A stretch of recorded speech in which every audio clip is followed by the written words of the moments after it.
Welcome to the YouTube channel of Turtle Mint.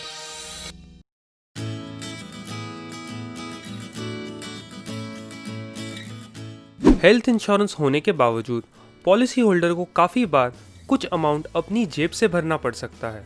इसीलिए insurance regulatory and development authority of India IRDAI ने पिछले महीने 3 नए guidelines issue की है, जिसके चलते ओवरऑल हेल्थ इंश्योरेंस प्रोडक्ट एक कंज्यूमर फ्रेंडली प्रोडक्ट बन जाएगा।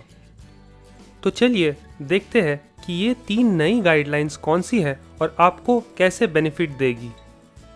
पहला है हेल्थ इंश्योरेंस के टर्म्स और क्लॉजेस को स्टैंडर्डाइज करना। बहुत बार policy holder claim settlement, porting, renewal and redressal of grievances ये सारे टर्म्स और क्लॉजेस को अच्छी तरह समझ नहीं पाते, जिसके चलते उसको पॉलिसी कवरेज की अच्छी समझ नहीं होती और गलत पॉलिसी खरीद लेते हैं।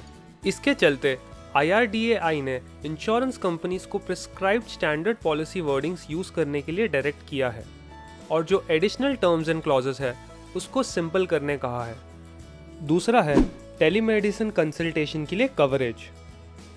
मार्च 2020 में रजिस्टर्ड मेडिकल प्रैक्टिशनर्स को टेलीमेडिसिन कंसल्टेशन की परमिशन मिली थी।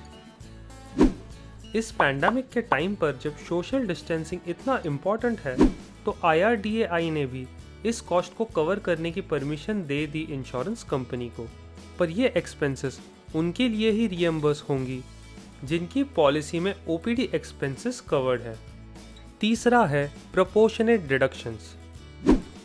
प्रोपोर्शनेट डिडक्शन तब पिक्चर में आता है जब आप हॉस्पिटल में ऐसे रूम में रहते हैं जिसका रेंट आपके पॉलिसी में दिए गए रूम रेंट लिमिट से ज़्यादा होता है। इसी के साथ हॉस्पिटल के दूसरे चार्जेस जैसे कि दवाई का खर्चा, कंज्यूमेबल्स, डॉक्टर की फीस, मेडिकल डिवाइसेस और ऐसे कई एसोसिएटेड एक्सपेंसेस रूम के रेंट के हिसाब से लगाए जाते हैं।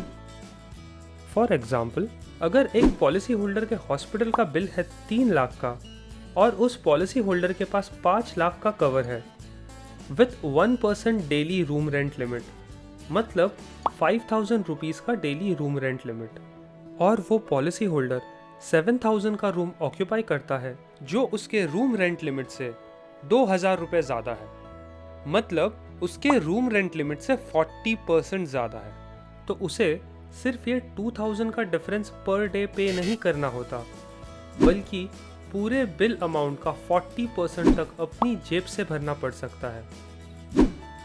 इस केस में 3 लाख का 40% मतलब 1.2 लाख रुपीस अपनी जेब से पे करना होगा, कवर अमाउंट 5 लाख होने के बावजूद भी।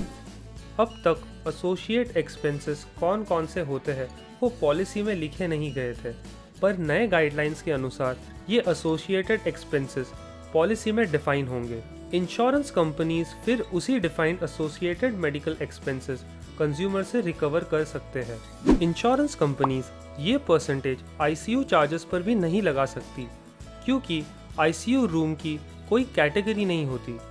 इस न्यू गाइडलाइन से कंज्यूमर को अपनी जेब से कम पैसा भरना पड़ेगा अगर कोई रूम रेंट लिमिट से ज़्यादा रूम चार्जेस है कोई हॉस्पिटल में।